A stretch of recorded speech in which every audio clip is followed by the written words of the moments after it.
오늘 새벽 예배 말씀은 다섯째 날 창조하신 말씀입니다.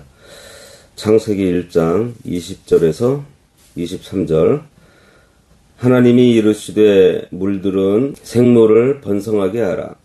땅 위 하늘의 궁창에는 새가 나르라 하시고, 하나님이 큰 바다 짐승들과 물에서 번성하여 움직이는 모든 생물을 그 종류대로, 날개 있는 모든 새를 그 종류대로 창조하시니 하나님이 보시기에 좋았더라. 하나님이 그들에게 복을 주시며 이르시되 생육하고 번성하여 여러 바닷물에 충만하라. 새들도 땅에 번성하라 하시니라. 저녁이 되고 아침이 되니 이는 다섯째 날이니라. 오늘 말씀의 제목은 다섯째 날의 생명 창조와 구별하여 모이는 교회의 법도입니다. 우리가 지금 하나님께서 창조하신 것을 계속 들여다보고 있는데, 그 하루하루가 하나님께서 구별하시면서 창조하셨다는 거예요. 우리가 어제 창조 넷째 날의 말씀을 나누면서 하나님께서 하늘의 궁창에 해와 달과 별들을 다 배치하시고 온 우주에 연한을 정하시고 사계절의 법칙을 만드신 그 역사에 대해서 함께 은혜를 나눴습니다. 하나님께서는 온 우주의 질서를 한치의 오차도 없이 붙들고 계시는 주권자세요. 지금 이 시간에도 붙들고 계십니다. 우리가 지금 이 자리에 나와서 앉아서 예배하고 우리 힘으로 된 것 같지만 전부 다 하나님께서 다 하나님의 뜻 안에서 계획하시고 붙들고 계시는 거예요. 내 인생이 지금 어둡고 캄캄한 밤을 지나가는 것 같더라도 하나님께서 정하신 법도와 때를 따라서 반드시 아침을 주시고 빛을 비추어 주실 것을 믿는 것이 참 믿음이에요. 오늘도 이 새벽에 우리는 내 생각, 내 지식 다 내려놓고 천지를 지으신 하나님의 말씀 앞에 겸손히 엎드려야겠습니다. 그래서 우리의 걸음을 바르게 고치고 인도하시는 그 하나님의 복된 인도를 받는 그러한 하루가 되어야 되겠어요. 20절에 보면 하나님이 이르시되 물들은 생물을 번성하게 하라. 땅 위 하늘의 궁창에는 새가 나르라 하시고, 하나님께서는 창조 다섯째 날을 맞이해서 앞서 셋째 날까지 완벽하게 만들어 놓으신 바다와 하늘이라는 그 외적 환경 속에 비로소 거기에 살아서 움직이는 유기적 생명체들을 가득 채우시는 역사를 시작하십니다. 하나님께서 명령하시니까 끝없이 넓은 바다와 수많은 물들이 일제히 요동하면서 수많은 물고기와 생물들을 쏟아내서 번성하게 하였습니다. 동시에 땅 위 하늘의 광활한 궁창을 향해서는 온갖 새들을 쏟아내서 번성하게 하셨어요. 창세기 2장 19절 말씀에 보면 여호와 하나님이 흙으로 각종 들짐승과 공중의 각종 새를 지으셨다 그랬어요. 하나님께서는 비록 보잘것없는 땅의 흙을 사용하셨을지 모르지만 그 말씀의 무한한 권능을 통해서 생명의 신비를 창조해 내신 것입니다. 만약 하나님께서 사흘 동안 저 넓은 바다를 만드시고 광활한 하늘을 만들어 놓은 다음에 그 공간을 텅 빈 상태로 방치해 두셨다면 온 우주는 아마도 쓸쓸하고 공허했을 것이에요. 그러나 하나님께서는 지혜를 따라 그 넓은 바다 속에는 크고 작은 물고기떼를 지어서 헤엄치게 하셨고, 저 높은 하늘에는 새들이 자유롭게 날아다니면서 노래하게 하심으로 온 우주를 살아서 숨쉬는 생명력으로 가득 채워주셨습니다. 우리가 눈을 들어서 바다의 어족들과 공중의 새들을 가만히 바라보고 있으면 하나님이 지으신 피조물들은 단 하루도 허투루 지어진 것이 없다는 것을 깨닫게 돼요. 그리고 각각마다 자기 특징이 있어요. 그리고 장점도 있고, 그런 것들을 우리가 보면서 놀라게 됩니다. 물고기는 물속에서 가장 빠르게 헤엄칠 수 있는 완벽한 지느러미가 있고, 또 뼈 구조가 아주 가볍게 되어 있습니다.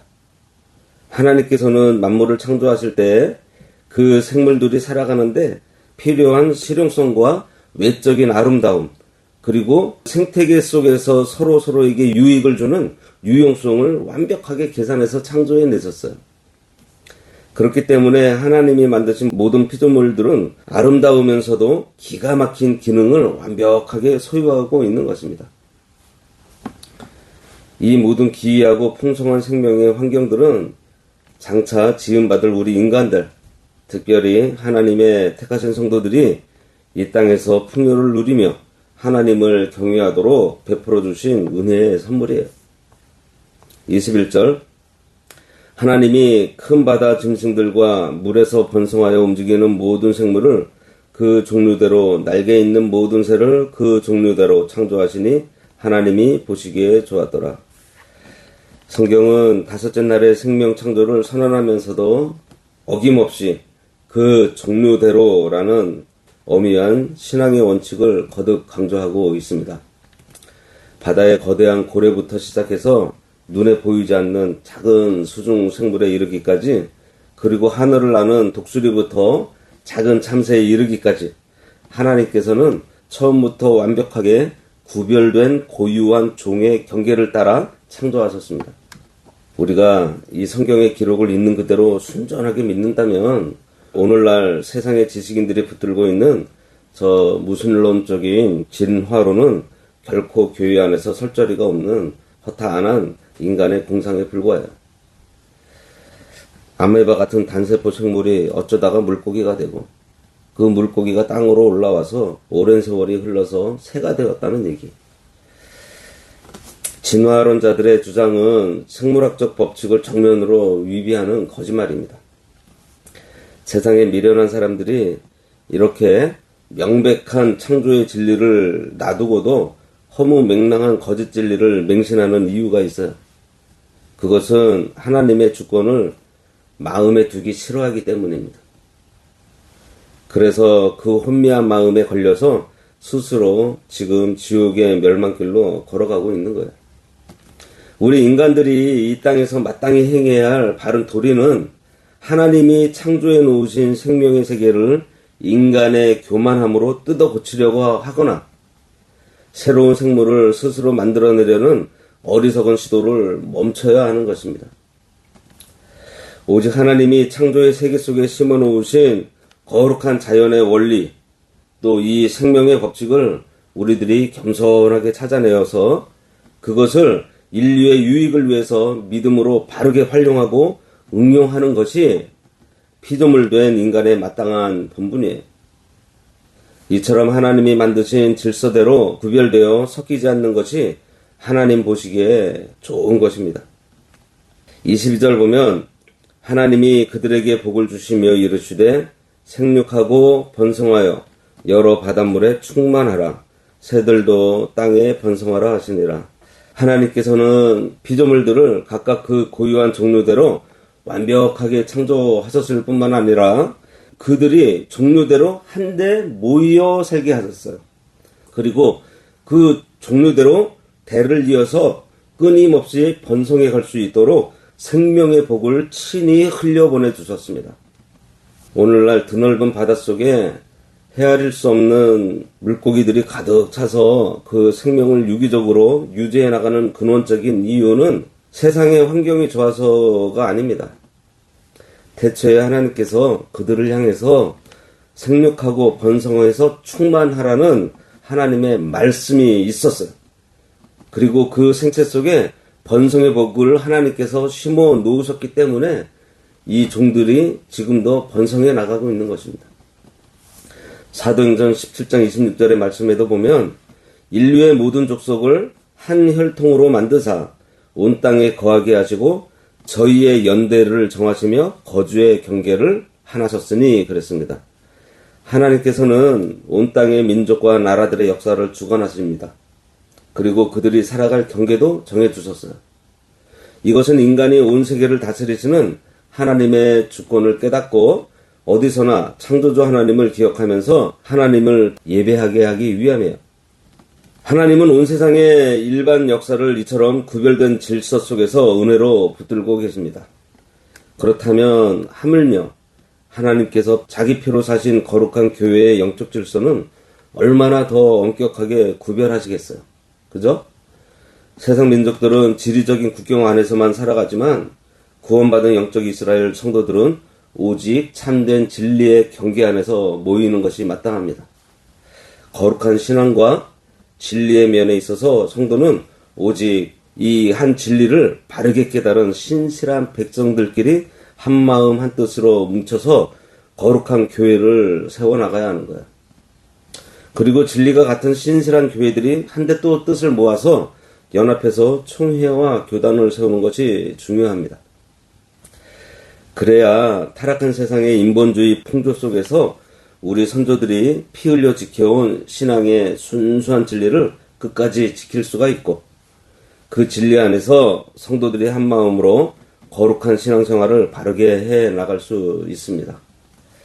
바로 깨달은 진리대로 순전한 교회와 바른 신학교를 굳건히 세워서 그 진리를 더 깊이 발전시켜 나가야만 장차 다가올 우리 후손들에게 이 생명의 진리가 변질되지 않고 온전하게 계승하여 내려갈 수 있습니다. 그러나 안타깝게도 오늘날 바른 진리를 머리로는 깨달았다고 자부하는 사람들이 정작 신앙의 노선과 진리가 도무지 맞지 않아서 인본주의적인 다른 교단이나 혼잡한 무리 속에 섞여서 타협하며 신앙생활을 하는 것은 하나님 앞에 중대한 실수를 하고 있는 것입니다. 어떻게 보면 영적인 태만이에요. 왜냐하면 그런 처신은 결과적으로 교회의 세속화를 방조하는 일이 되기 때문입니다. 그리고 자신이 하나님께로부터 값없이 받은 이 진리의 깃발을 이 땅에 굳게 세워나가는 거룩한 사명을 스스로 저버리는 결과를 낳기 때문입니다. 성도는 세상에서 고립되는 분리를 두려워하지 말아야 돼요. 오직 말씀의 궤도 안에서 종류대로 성별된 좁은 신앙의 길을 묵묵히 걸어가야 하는 것입니다. 23절, 저녁이 되고 아침이 되니 이는 다섯째 날이니라. 이로써 어둠의 저녁이 지나고 생명의 새 아침이 찾아오며 창조 다섯째 날의 거룩한 사역이 완성되었습니다. 시편 115편 15절과 16절의 말씀을 보면 너희는 천지를 지으신 여호와께 복을 받는 자로다. 하늘은 여호와의 하늘이라도 땅은 인생에게 주셨도다. 이렇게 노래했어요. 천지를 지으신 전능하신 하나님께서 우리 인간을 당신의 형상대로 지으셨을 뿐만 아니라 온 우주 만물과 풍성한 지구의 생태계를 다 조성해 주셨습니다. 그래서 우리 인간들에게 값없는 선물로 주셨다는 것을 명확하게 깨닫는 자가 비로소 이 세상에서 가장 복 있는 자예요. 인생의 참된 만족과 행복이라는 것은 내가 세상의 물질과 소유를 얼마나 많이 손에 쥐고 쌓아두었는가에 달려있지 않다는 것 우리가 알고 있습니다. 나를 위해서 독생자까지 아끼지 아니하시고 이 거대한 우주와 생명의 환경을 주신 창조주 하나님의 세밀한 은혜를 우리가 깊이 깨닫고 내게 주신 삶의 자리에서 그 은혜를 바르게 누리며 감사하는 자가 진정으로 만족한 삶을 사는 사람이에요. 하나님이 인간에게 선물로 주신 이 지구만이 온 우주 공간 속에서 사람이 호흡할 수 있고 살아가기에 가장 안전하고 적합하도록 설계된 유일한 은혜의 터전입니다. 그러므로 우리는 날마다 눈을 떠 아침을 맞이할 때마다 바다의 물고기와 공중의 새들을 먹이시고 다스리시는 하나님의 신실하신 섭리를 우리가 기억하면서 우리에게 일용할 양식과 거룩한 믿음의 가정을 주신 하나님 앞에 날마다 감사를 돌려야 하겠습니다. 오늘 하나님의 거룩한 은혜 보좌 앞에 나와서 무릎을 꿇는 모든 성도들이 내 영혼의 공허함 또 쓸쓸함을 이 세상에 썩어질 정욕으로 채우려 하지 말고 오직 생명으로 가득하게 하시는 하나님의 성령의 충만함으로 온전히 채워가야 하겠습니다. 우리가 진리의 노선을 분명히 해서 거룩하게 구별된 신앙의 정절을 끝까지 지키고 하나님이 정해주신 교회의 직임과 가정의 궤도 속에서 나를 향하신 하나님의 선하신 뜻을 날마다 믿음으로 발견해야 합니다. 그래서 오늘도 우리를 지켜주시고 인도하시는 창조주 하나님 앞에 온전한 감사와 찬송을 돌리며 오직 여호와 하나님 한 분만을 영어롭게 해드리는 신실하고 복된 빛의 자녀들이 다 되어야 하겠습니다. 기도하겠습니다. 말씀으로 바다의 생물과 공중의 새들을 종류대로 지으시고 번성케 하신 창조주 하나님 아버지, 오늘 다섯째 날의 창조 역사를 통해서 우리를 위해 만물을 예비하신 하나님의 사랑과 진리의 법도를 깨닫게 하여 주시니 참으로 감사합니다. 저희들 이 세상의 허탄한 진화론에 미혹되지 않게 하시고 오직 진리 안에서 거룩하게 구별된 신앙의 정절을 끝까지 지키게 하여 주시옵소서. 하나님께서 허락해 주신 교회와 교단을 통하여 바른 진리를 후대에 온전히 계승해 나가게 하시고 소유에 창념치 않고 오직 주신 은혜를 바르게 깨달아 범사에 감사하며 하나님만을 영화롭게 하는 복된 삶이 되게 하여 주시옵소서. 예수님의 이름으로 기도드리옵나이다. 아멘.